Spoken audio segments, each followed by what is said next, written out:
একটা cold war তো চলছে ভারত এবং বর্তমান অন্তর্বর্তী সরকারের মধ্যে। আর এই কোল্ড ওয়ারের মধ্যে অন্তর্বর্তী সরকারের বেশ কিছু গুরুত্বপূর্ণ সিদ্ধান্ত যা ভারতের ঘুম হারাম করার মতন অবস্থা হয়ে গেছে। এখন পর্যন্ত বাংলাদেশ নিয়ে নানান গুজব, মিথ্যা প্রোপাগান্ডা, পাশাপাশি বাংলাদেশকে হেয় করে একের পর এক বক্তব্য ভারতের বিজেপির বিভিন্ন নেতামন্ত্রীরা এখনও দিয়ে যাচ্ছেন।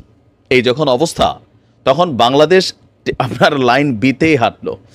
1971 থেকে 2024 কত বছর হয়? 53 বছর পর যেই ঘটনা ঘটেছে বাংলাদেশ এবং পাকিস্তানের মধ্যে, এতে ভারতের দেখা দিয়েছে কপালে চিন্তার ভাঁজ। দর্শক, 1971 সালের পর এই প্রথমবারের মতন পাকিস্তানের করাচি বন্দর থেকে একটি জাহাজ সরাসরি চট্টগ্রাম বন্দরে এসেছে।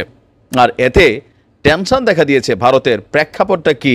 কেন ভারত টেনশন করছে? মেইন কারণ হচ্ছে 53 বছর যাবৎ দেশ স্বাধীনের পর পাকিস্তানের সাথে জাহাজ যুগে সম্ভবত আমাদের এরকম কোনো রকম বড় ডিল হয় নাই। গত বুধবার 13ই নভেম্বর পাকিস্তান হাই কমিশন বলছে যে 1971 সালের স্বাধীনতা যুদ্ধের পর প্রথমবারের মতন কোনো পণ্যবাহী জাহাজ পাকিস্তান থেকে বাংলাদেশে এসেছে। ভারতীয় সংবাদ মাধ্যম দ্য টেলিগ্রাফের প্রকাশিত এক প্রতিবেদন বলছে, ভারতের পূর্ব ও পশ্চিমাঞ্চলীয় প্রতিবেশীদের মধ্যে এই ধরনের সরাসরি সামুদ্রিক সংযোগের ফলে বাংলাদেশের দক্ষিণ পূর্ব উপকূলের কাছাকাছি ভারতের উত্তর পূর্বাঞ্চলীয় রাজ্যগুলোতে অস্থিতিশীলতা সৃষ্টির সম্ভাবনা রয়েছে। আপনার করাচির ওই জাহাজটি 300টিরও বেশি কন্টেইনার নিয়ে চট্টগ্রাম বন্দরে নোঙর করে।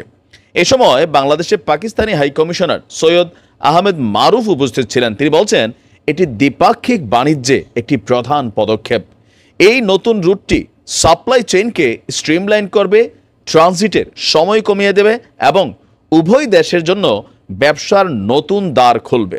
আমরাও মনে করি যে দেখেন, পৃথিবীতে এক দেশ আরেক দেশের বিরুদ্ধে কত বড় শত্রুতা প্রকাশ করেছে অনেক ইতিহাস আছে, কিন্তু আজকের এই পরিবর্তিত বিশ্ব ব্যবস্থায় গ্লোবালাইজেশনের যুগে ব্যবসা বাণিজ্যে এক দেশ অন্য দেশের উপর নির্ভরশীল। তো সেক্ষেত্রে বাংলাদেশ এবং পাকিস্তানের মধ্যে ব্যবসা হতেই পারে, এটাতে খারাপের কোনো কিছু আমার কাছে ব্যক্তিগতভাবে মনে হচ্ছে না। যদি বাংলাদেশ থেকে কোনো পণ্য পাকিস্তানে যায়, পাকিস্তানের পণ্য বাংলাদেশে আসে, এটা আমাদের জন্য ভালো হবে। কি বাংলাদেশে যারা একচেটিয়া ব্যবসাগুলো করছে, লাইক ভারত, এখানে তো বড় ধরনের একচেটিয়া ব্যবসা করছে চীন, আর পাকিস্তানের প্রোডাক্টের কোয়ালিটি এগুলো কিন্তু ইন্টারন্যাশনাল মানেরই কোয়ালিটি।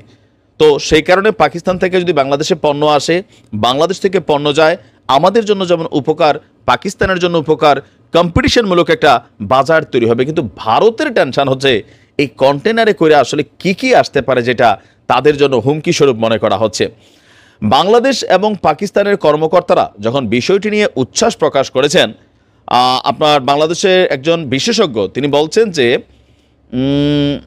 আচ্ছা, এখানে বেশ কয়েকটা বক্তব্য আছে, তো উদ্বেগ প্রকাশ করা বক্তব্যগুলি আমি দিচ্ছি। চট্টগ্রাম এবং মোংলা বাংলাদেশের দুটি প্রধান বন্দর এবং উভয়ই 5 দশকেরও বেশি সময় ধরে পাকিস্তানের সীমানার বাইরে ছিল। সিঙ্গাপুর বা কলম্বোতে ট্রান্সশিপমেন্টের মাধ্যমে দুই দেশের মধ্যে এতদিন বাণিজ্য হতো। এখন যেহেতু পাকিস্তানি জাহাজগুলো সরাসরি চট্টগ্রামে আসবে, আপনি বাংলাদেশের নিষিদ্ধ পণ্য পাঠানোর এবং ভারতের বিদ্রোহী গোষ্ঠীগুলোর এতে যুক্ত হওয়ার সম্ভাবনা উড়িয়ে দিতে পারবেন না। মানে ভারত মনে করছে এই কন্টেনারে করে অস্ত্রশস্ত্র অথবা গোলাবারুদ নানান কিছু আসতে পারে, যেটা সরাসরি ভারতের যে বিচ্ছিন্নতাবাদী সশস্ত্র গোষ্ঠীগুলো আছে তাদের হাতে পৌঁছাতে পারে। চট্টগ্রামে 2004 সালে যে 10 ট্রাক অস্ত্র উদ্ধারের ঘটনা ঘটেছিল, সেই ঘটনাটাকেই এখানে আপনার আরও একবার ফোকাস করা হলো। প্রতিবেদন বলছে, পাকিস্তানের গোয়েন্দা সংস্থা ISI এর একটি অভিযানে প্রায় 1500 চীনা অস্ত্র উদ্ধার হয়েছিল, যার মূল্য আনুমানিক $7.5 থেকে $7 মিলিয়ন। সমুদ্রপথের ট্রলারে চট্টগ্রামে পৌঁছেছিল অস্ত্রগুলো। এই অস্ত্র ছিল আসামের নিষিদ্ধ সংগঠন উলফার। বুঝতে পারছেন ভারতের টেনশনটা কোথায়? এর আগে বিএনপি সরকার আমলে যে 10 ট্রাক অস্ত্র ধরা খাইছিল, ওই তথ্যটা আবারও আলোচনায় আসছে। ভারতীয় নিরাপত্তার সূত্রগুলো বলছে, গত বছর ভারত মোংলা বন্দরের একটি টার্মিনালের অপারেটিং অধিকার সুরক্ষিত করে চীনের বিরুদ্ধে কৌশলগত জয়লাভ করেছিল, কিন্তু এখন পাকিস্তান চট্টগ্রাম বন্দরে প্রবেশাধিকারের সুযোগ পেয়েছে। দুটি বন্দরের সমুদ্রপথে এখন পাকিস্তানি জাহাজ চলাচলের অনুমতি আপনার দেবে। এই বিষয়টি অবশ্যই ভারতের ভূ রাজনীতিতে প্রভাব ফেলবে, কারণ মিয়ানমার ও চট্টগ্রামের খুব কাছাকাছি। মিয়ানমার সীমান্তে উত্তেজনা চলছে।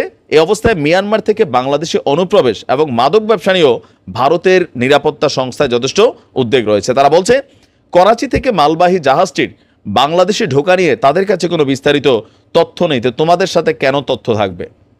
শেখ হাসিনার সরকারের সঙ্গে ঘনিষ্ঠভাবে কাজ করে একটি সূত্র বলছে প্রথমে কিছু 40 ফুটের কন্টেইনার নামানো হয়। এগুলোর চারপাশে নিরাপত্তা বলয় তৈরি করার জন্য স্থানীয় পুলিশকে বলা হয়। বাংলাদেশে নিষিদ্ধ জিনিসপত্র প্রবেশের সম্ভাবনা এখন উড়িয়ে দেওয়া যাচ্ছে না। তো এখন আপনার পাকিস্তানের সঙ্গে বাংলাদেশের সরাসরি সামুদ্রিক যোগাযোগ চালুর যেই রুটটা আছে সেটার বিষয়ে ডক্টর মোহাম্মদ ইউনূসের নেতৃত্বাধীন অন্তর্বর্তী সরকারের সঙ্গে পাকিস্তানের সম্পর্ক যেমন একদিকে মসৃণ হতে যাচ্ছে, অপরদিকে ভারত এটাকে নিজেদের জন্য টেনশন ফিল করতেছে। ভারতীয় পর্যবেক্ষকরা বলছেন এই মুহূর্তে অন্তর্বর্তী সরকারের যে অগ্রাধিকার, একটা মনে হচ্ছে যে ভারত থেকে নিজেদেরকে সরিয়ে রাখা এবং পাকিস্তানের আরও বেশি কাছাকাছি হওয়া। তো যদি এটাই হয়, ভারত বিভিন্ন ধরনের ব্যবস্থা বাংলাদেশের সাথে তারা নেবে তাদের নিরাপত্তার খাতিরে। এখন আসলে এটা একটা নানান টেনশনের বিষয়। ভারতের টেনশনও ঠিক আছে, কিন্তু আমরা তো আমাদের জায়গায় ঠিক আছে, আমরা ব্যবসা বাণিজ্য করব। তবে হ্যাঁ, আমাদের দেশের মাটি ব্যবহার করে বহির্বিশ্বের কোনো টিম, সংগঠন অথবা ভারতের মাটিতে কোনো মেশিনারিজ যাবে সেটা আমরাও চাই না, কারণ আমাদের তিন দিকে কিন্তু ভারতই, এটাও বাস্তবতা। যাই হোক, ব্যবসা বাণিজ্য প্রসার হোক, আরও সুদূর প্রসারী হোক, আমরা জাস্ট হচ্ছে আমাদের নিরাপত্তা সিস্টেমটাকে আপডেট করতে পারলেই চলে। এটা নিয়ে ভারতের তেমন কোনো টেনশন হওয়ার বিষয় না। আমাদের এই সমন্বয়কদের মধ্যে শান্ত বাট খুবই তীক্ষ্ণ বুদ্ধির অধিকারী যে ছেলেটা, এই ছেলেটার নাম হচ্ছে নাহিদ ইসলাম। খুব বেশি হাইপার হন না, কথাবার্তার মধ্যে যথেষ্ট ধীর শান্ত, বাট যেই কথাগুলা বলেন এক একটা কথায় পুরো একটা রাজ্য, একটা দল, একটা টিম তারা আওলায় যায়।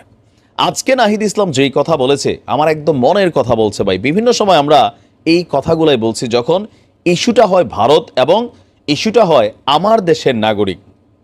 আমার দেশের নাগরিক বলতে হিন্দু হোক, মুসলিম হোক, কে কোন দল করি ডাজেন্ট ফ্যাক্ট, আমরা সবাই বাংলাদেশের নাগরিক। আমরা লড়াই করব, আমরা ঝগড়া করব, আমরা রাজপথে যাব, আমরা আবার পরের দিন মিলা যাব। কিন্তু এই ইস্যুকে কেন্দ্র করে ওই ভারত থেকে ভারতের মন্ত্রীরা কখনো চট্টগ্রাম দখলের চিন্তা, কখনো বান্দরবনের দিকে ফোকাস, কখনো বাংলাদেশের সেনাবাহিনী পাঠানোর পরিকল্পনা, হিন্দুদের নিরাপত্তা ইস্যুতে এই যে ভারতের মানুষের সামনে একটা রাজনৈতিক একটা প্ল্যাটফর্ম তৈরি করেছে রিলিজিয়াস পয়েন্ট অফ ভিউতে। আমরা যেমন ধরেন ফিলিস্তিনে যখন মুসলিমরা এই ঘটনার শিকার হচ্ছে আমরা কথা বলতেছি, কেন?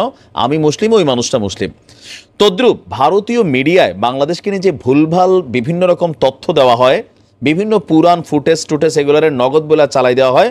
তো ভারতের হিন্দু মানুষদের মনে এটা ফিল হয়, আরে দেখো বাংলাদেশে হিন্দুদেরকে কী পরিমাণ নির্যাতন করা হচ্ছে। কিন্তু একটা মেইন স্ট্রিম টেলিভিশন মিডিয়া যখন এই মিথ্যা তথ্য দেয় তখন তো মানুষ একটা গুজবটা আর ধরতে পারে না।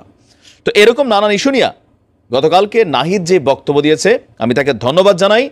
A leader should be like that, এরকম হইতে হবে, ম্যা করা যাবে না যখন রাষ্ট্র নিয়ে কথা হচ্ছে। বিবিসিকে একটা সাক্ষাৎকার দিয়েছে নাহিদ, সেখানে প্রথম খুবই গুরুত্বপূর্ণ প্রশ্নটা ছিল ভারত আপনাদের সংখ্যালঘুদের সুরক্ষার বিষয়ে বারবার কথা বলছে, বিষয়টি আপনি কিভাবে দেখছেন? তো নাহিদের এই জবাবটা আমার খুবই পছন্দ হয়েছে। নাহিদ বলছে এখানকার সংখ্যালঘুরা আমাদের নাগরিক, তাদের নিরাপত্তা দেওয়া আমাদের দায়িত্ব। এই বিষয়ে ভারতের কিছু বলার দরকার নেই। যেটা নিয়ে ভারতের বলা প্রয়োজন সেটা হলো জুলাই আগস্টের সংগঠিত গণহত্যা। তো এখানে নাহিদ চাইলে আরও একটা লাইন যোগ করতে পারত, সম্ভবত তার পজিশন থেকে সেই কথাটা বলে নাই যে তোমরা আমার দেশের সংখ্যালঘু নিয়ে চিন্তা করো, আরে তোমার দেশে যে 20 কোটি মুসলিম আছে তোমরা তাদের কি পরিমাণ রাইটস দিচ্ছ ধর্মীয়।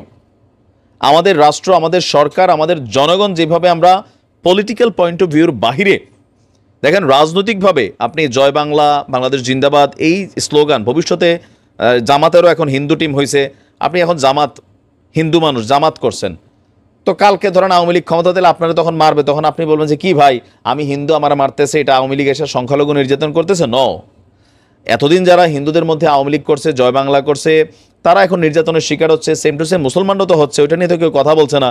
বিষয়গুলো কিন্তু এরকম। তো নাহিদ এই জায়গাটা যোগ দিলেও পারতো যে তুমি তোমার দেশে সংখ্যালঘুদের নিরাপত্তার জন্য কি করেছো, কিন্তু নাহিদ যতটুকু বলছে ফাইন, আর একটু বলতে হবে। তো নাহিদ ওইটা বললো যে এখানে এই প্রশ্ন করা যেতে পারে বাংলাদেশের বর্তমান চ্যালেঞ্জ মোকাবেলায় ভারত আসলে কী ধরনের সাহায্য করতে পারে, এই বিষয়ে কথা বলা প্রয়োজন। আরও বলতে চাই, ভারতীয় গণমাধ্যম আমাদের সরকারকে নিয়ে ভুলভাল সংবাদ প্রচার করছে। ভারতের উচিত এই বিষয়ে একটা সীমা টানা। আমরা চাই তথ্যের ভিত্তিতে আলোচনা হোক। তো এখানে আপনার আচ্ছা, আমি যদি দেখি এখানে অনেকগুলা বক্তব্য ছিল, বাট সংখ্যালঘুরা বলছে কথা হয়েছে কিন্তু পর্যাপ্ত ব্যবস্থা নেওয়া হয়নি। মানে নাহিদকে প্রশ্ন, তিনি বলছেন যে আমি তো বলবো অন্য কোনো সরকার সংখ্যালঘুদের সঙ্গে এত ঘনিষ্ঠভাবে কাজ করেনি যে আমরা গত 3 মাসে করেছি। তাদের উপর থেকে সংখ্যালঘুদের আস্থা কমে গিয়েছিল আগের সরকারগুলোর উপর। আমাদের এসব ঠিক করতে হবে। তো যাই হোক, এখানে অনেক ধরনের বক্তব্য ছিল। আমি বারবার বলি, ভারত যখন বাংলাদেশ ইস্যুতে সংখ্যালঘু কার্ডটা খেলতে চায়, সরকারে যেই থাকেন তাদের উচিত এটা নিয়ে কড়া ভাষায় একটা জবাব দেওয়া। তোমার দেশে সংখ্যালঘুদের তুমি কি খবর রাখছো? তোমার দেশের সংখ্যালঘুদের নিয়ে বারাক ওবামা, মার্কিন যুক্তরাষ্ট্রের সাবেক প্রেসিডেন্ট, তিনি বক্তব্য দিচ্ছেন। তোমার দেশের সংখ্যালঘু নিয়ে আন্তর্জাতিক গণমাধ্যম কথা বলছে যে তোমরা বিভাজিত হয়ে যাচ্ছ। সেখানে মুসলিমরা শুধু মাইনর কমিউনিটি না, সেখানে অন্যান্য ধর্মের, এই যে শিখদের সাথে যা ঘটছে, খালিস্তানপন্থী আন্দোলনকে কেন্দ্র করে নানান ঘটনা ঘটছে। ভারতে অনেক ধর্মের মানুষ আছে, তো সেখানে মাইনরিটিটা কতটুকু মর্যাদা পাচ্ছে, বাংলাদেশ যতটুকু পাচ্ছে? আমার মনে হয় যে নাহিদ আরেকটু শক্ত ভাষায় ভবিষ্যতে জবাব দিবে। অথচ এই ইস্যুতে ভাই কোনো আপোষ নাই। আমরা বাংলাদেশের মানুষ, দলমত নির্বিশেষে বাঙালি, একসাথে থাকমু, খামু, ঘুমামু, আমরা একসাথে গুটাগুটি করবো, আর পরে আবার ভালো হয়ে যাবো, দেশের প্রয়োজনে সবাই এক হয়ে যাবো। এইটাকে পুঁজি কইরা ওই আরেকখান থেকে এখানে ঢুকবেন, এই লাইন নাই।